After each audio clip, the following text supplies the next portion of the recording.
basına ve kamuoyuna. Birkaç gün önce Diyarbakır'ın Ergani ilçesinde bulunan bir medreseye silahlı saldırı yapıldı. Sadece İslami ilimlerin üretildiği bir medreseye yapılan saldırı asla kabul edilemez.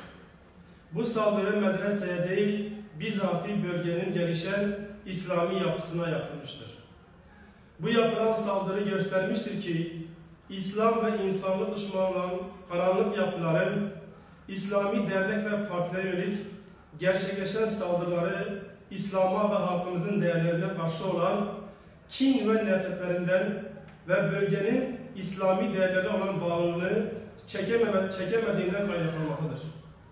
Bu olay bize tarihteki Reci ve Maune katliamını hatırlatmıştır.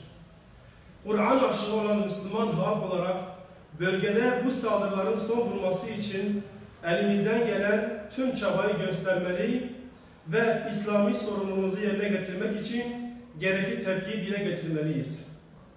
Bu karanlık yapıların yapmış olduğu saldırıların failleri bir an önce bulunmalı ve yaptıkları bu çirkinin hesabı sorulmalıdır.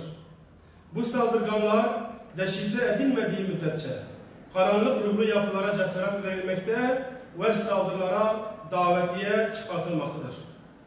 Tüm STK, İslami ve insani hassasiyete sahip insanları gerekli tepkilerini ortaya koymaya davet ediyoruz.